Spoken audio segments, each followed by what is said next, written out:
अस्सलाम वालेकुम, मैं हूं तैयब हनीफ। मैं आज ही इमरान खान को जेल से निकाल रहा हूं। बड़े जज ने काला जो कानून है अब उसको उड़ाकर रख दिया है। इमरान खान की जो वापसी है वो बल्ले के साथ वापसी हो रही है। बड़ी तगड़ी तगड़ी खबरें हैं इस व्लॉग में आपके लिए, क्योंकि जो मामलात हैं वो फाइनल राउंड में दाखिल हो चुके हैं। ये पाकिस्तान का इलेक्शंस क्रेडिबल होगा नहीं होगा, ये साफ और शफाफ इलेक्शन होगा। जो कुछ पाकिस्तान तहरीक इंसाफ के साथ हो चुका है वो या उसका मुदावा हो सकेगा, अजाला हो सकेगा या नहीं हो सकेगा। अब इसका बीड़ा जो है वो अदालतों ने उठा लिया है। पाकिस्तान तहरीक इंसाफ ने ये फैसला किया है कि वो हर सूरत इस इलेक्शन में जाएंगे, इस इलेक्शन का बायकॉट नहीं करेंगे। हालांकि बड़ी कोशिश की गई, बहुत तंग किया गया कि पाकिस्तान तहरीक इंसाफ को इस इलेक्शन से या वो खुद निकल जाएं या उनको निकाल दिया जाए, लेकिन इन सब चीज़ों में किसी को कोई कामयाबी नहीं मिली। अब इमरान खान भी बाहर आएगा, बल्ला भी वापस आएगा, क्योंकि रियासत अली खान और अदालत अली खान के बीच जो एक मुकालमा अब शाया हुआ है वो मैं आपके सामने रखूँगा कि अदालतें किस तरह से अब दबाव लेने से उन्होंने इनकार कर दिया कि जो हो चुका सो हो चुका, अब ऐसा कुछ नहीं होगा जिसका दाग जो है वो अदालतों के ऊपर लगे। आप चैनल को सब्सक्राइब कर लें, बेल आइकन को प्रेस कर लें। जो लोग हमें फेसबुक के ऊपर देखते हैं वो वीडियो को शेयर ज़रूर किया करें। कमेंट्स बॉक्स में जाकर आप अपनी जो कीमती राय है, आपका भी राइट है कि आप भी पाकिस्तान के जो हालात हैं या हमारी वीडियो से आपको इख्तलाफ है, आप इसको सपोर्ट करते हैं, वो ज़रूर लिखा करें। You are always welcome.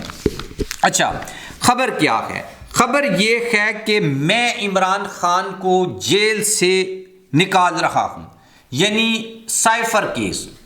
Cipher case वो केस है जिसमें इमरान खान को सुप्रीम कोर्ट ने मासूम कहा। इमरान खान और शाह महमूद कुरैशी की जमानत हुई।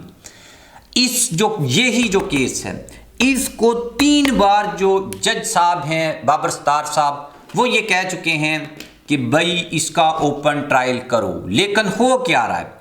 हो ये रहा है कि भाई आप कहते हैं वो आ जाए, वो आ जाए, तुम आ जाओ, वो आ जाए, वो ना आए।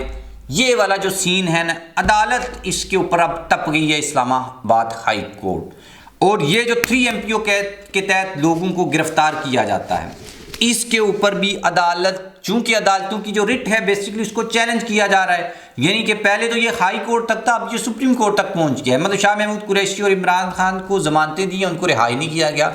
जिनको रिहा किया गया उनको दोबारा बंद कर दिया गया। शाह महमूद कुरैशी के ऊपर 15 मुकदमा डाले गए, उनको 3 MPO के तहत गिरफ्तार किया। ये वो चीज़ें हैं जिन्होंने अब 2 पार्टियां बना दी हैं, इमरान खान और अदालतें, दूसरी तरफ वो और वो। ठीक है, अब ये जो चीज़ें हैं ये अब कर रही हैं प्रॉब्लम।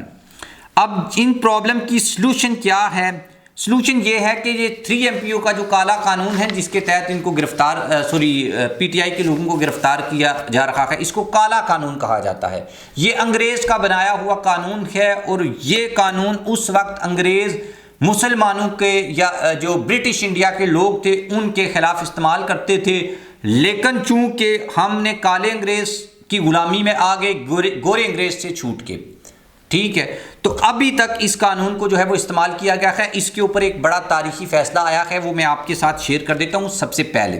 फिर मैं आपको ये बताऊँगा कि इमरान खान की जो रिहाई है वो जज साहब ने क्यों कहा है कि मैं आज इमरान खान को जेल से निकाल रहा हूँ, ऐसा अदालत में क्यों हुआ, ये कॉमेंट्स, ये रिमार्क्स क्यों जो है वो पास किए गए हैं। अदालत ने चीफ इलेक्शन कमिश्नर, डिप्टी जो कमिश्नर है उसका इस्लामाबाद, डिप्टी कमिश्नर जो इस्लामाबाद थे उनका 3 MPO का जो नोटिफिकेशन है उसको आइन के मुतसादम करार दिया है। कमिश्नर एंड डिप्टी कमिश्नर के अख्तियारात से मुतल्लक केस की समाअत हुई इस्लामाबाद हाई कोर्ट में। ये वही 3 MPO है जिसके तहत आप किसी को भी उठा सकते हैं ये कहकर के ये रियासती अदारों के लिए या रियासत के लिए, यानी अमन और अमान की जो सूरत हाल है उसको मुतासर कर सकता है। ये केस बहुत तगड़ा था और इस केस में जो रिमार्क्स हैं जो ये फैसला है 89 सफ़ात पर मुश्तमिल ये फैसला आया है, जिसमें 10 डायरेक्शंस और 10 जो हैं वो डिक्लेरेशंस इसमें शामिल हैं। और ये असल में केस था शाहरियार अफरीदी और शानदाना गुलजार का केस। मतलब उनको 3 MPO के तहत, वैसे तो बहुत से लोगों को तकरीबन पीटीआई के सभी लोगों को 3 MPO के तहत गिरफ्तार किया जाता था। अदालतें छोड़ती थी, फिर गिरफ्तार, फिर अदालत ने छोड़ा, फिर गिरफ्तार, और मुकदमा डाल के न ये एक जो खेल हम पिछले 6-7-8 माह से देख रहे हैं वो तो खेला जा रहा था। लेकिन अब ये कहा है कि 1992 का जो नोटिफिकेशन है MPO का, 3 MPO का, उसको भी अदालत ने जो यानी उसको खिलाफ कानून जो है वो करार दिया है। और अब ये जो यानी 3 MPO का कानून है, इसको अदालत ने बोला है कि ये खसूसी जो अख्तियारात हैं ये इसके लिए सबसे पहले कमिश्नर और डिप्टी कमिश्नर को काबीना की जो मंजूरी है वो दरकार होगी। अदरवाइज किसी को ये राइट नहीं है कि वो किसी शख्स को 3 MPO के तहत ये करके ये नक्शे आमा या अमन और अमान की जो सूरत हाल है उसको ये बंदा जो है वो बर्बाद कर सकता है, उसको नुकसान पहुंचा सकता है। इसके तहत अब आप किसी को गिरफ्तार नहीं कर सकते। लेकिन देखना ये होगा कि क्या इसके ऊपर अमल दरामद भी होता है। अदालत ने तो ये भी कहा था कि 90 दिन में इलेक्शन करवाने हैं। अदालत ने तो ये भी कहा था कि भाई पंजाब और KPK में इलेक्शंस होंगे 90 डेज़ के अंदर। लेकिन अब तो सवालात 8 फरवरी का जो इलेक्शन है इसके ऊपर भी उठाए जा रहे हैं। हालांकि क्लियर गारंटी दी है इलेक्शन कमीशन ने, परसों अदालत में ये कहा है कि अगर अदालतों ने मुदाखलत की तो हम इलेक्शन वक्त के ऊपर नहीं हो सकेंगे। तो ये वो चीज़ है जो इसको क्वेश्चनेबल बनाती है। अच्छा, इमरान खान साहब का क्या मसला है? इमरान खान साहब का मसला ये है कि भाई खान साहब को अदालत कहती है कि आप उनको पेश करें अदालत में। आपने जेल में अदालतें लगा ली हैं, साइफर केस हो, तौहीन इलेक्शन कमीशन हो, तोशाखाना केस हो, अलकादर ट्रस्ट केस हो, ये सब केसेस अदालतों में लगे हुए हैं।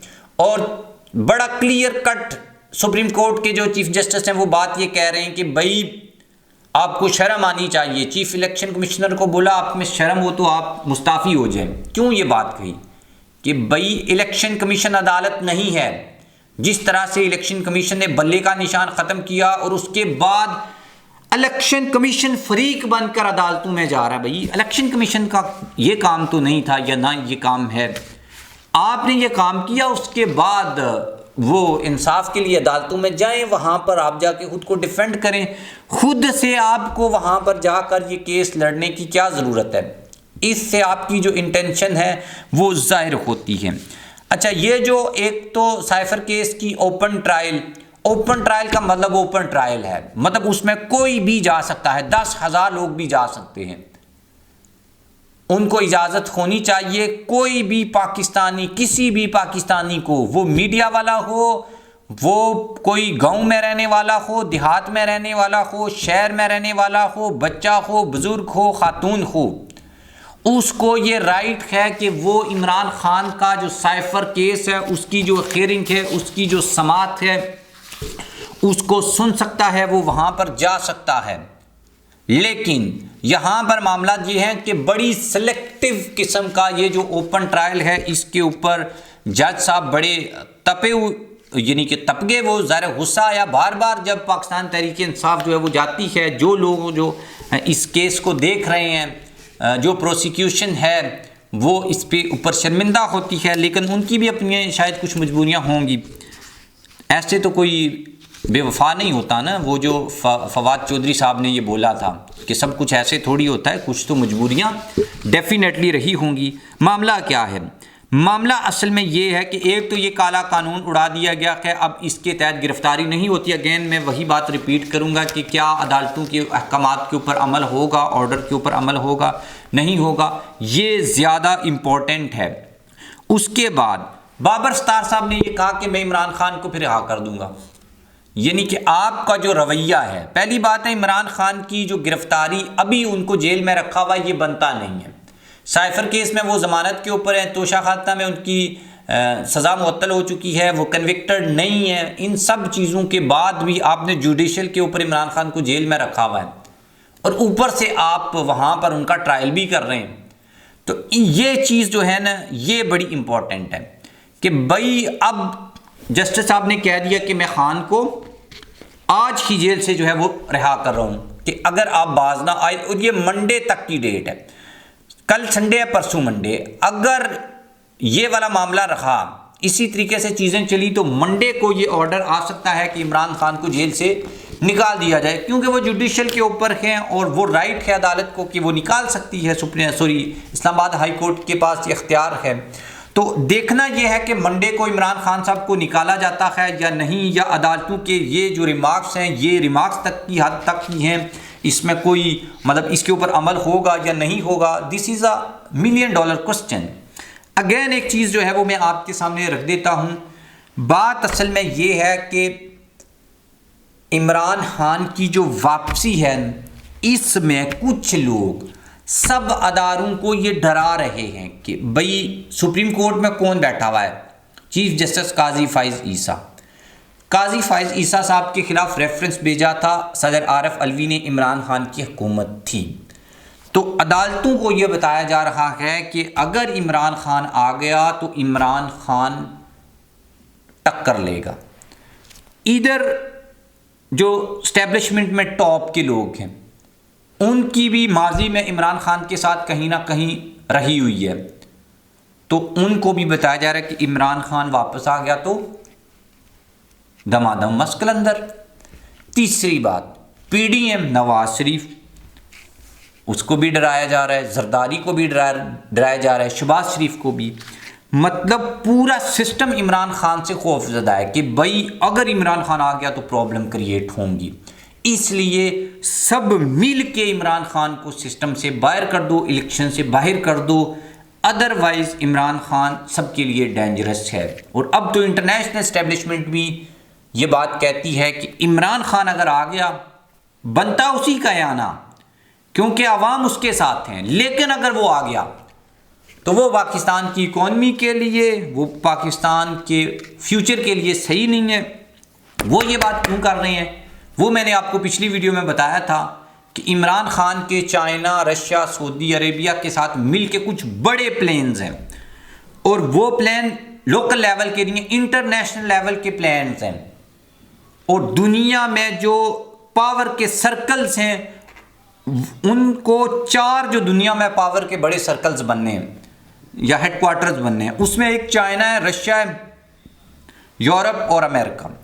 तो अब ये जो पावर के सेंटर्स हैं ना, उसमें इमरान खान या पाकिस्तान का किरदार बड़ा अहम हो सकता है। अगर पाकिस्तान में इमरान खान के लेवल का कोई लीडर हो जो पाकिस्तान को लीड करे, जाके लोगों के से मिल के, शी जिनपिंग, प्यूटन, MBS, इन लोगों के साथ मिल के अपने जो मामलात हैं उसको रखे।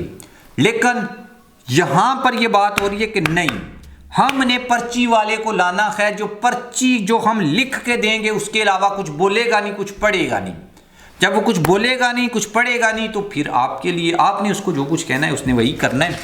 लेट्स सी, देखते हैं ये इलेक्शंस किन हालात में होते हैं, इमरान खान को रिहा किया जाता है, नहीं किया जाता। और 3 MPO का जो काला कानून अदालत ने उड़ाया है और कहा है कि काबीना की मंजूरी के बगैर आप किसी को अरेस्ट नहीं कर सकते और ये नोटिफिकेशन जारी नहीं कर सकते, इसके ऊपर भी अमल होता है या नहीं होता। या वैसे ही होता है कि अदालत ने, सुप्रीम कोर्ट ने ये बोला कि आप इलेक्शन कमीशन से जाके मिलें, आपको लेवल प्लेइंग फील्ड मिलेगी, लेकिन ठीक 2 घंटे के बाद जनाब इलेक्शन कमीशन ने बल्ले का निशान ही छीन लिया था, मतलब लेवल प्लेइंग फील्ड दी थी। क्या हो सकता है इस ऑर्डर के बाद भी 2 घंटे के बाद किसी को 3 MPO के तहत इस्लामाबाद पुलिस गिरफ्तार करे और फिर अदालत पहुंच जाए, उनको बताए कि आपने जो ऑर्डर किया है ना उसका हमने हशर नशर कर दी है। आप कमेंट बॉक्स में जाकर ज़रूर लिखें। अल्लाह हाफ़िज़।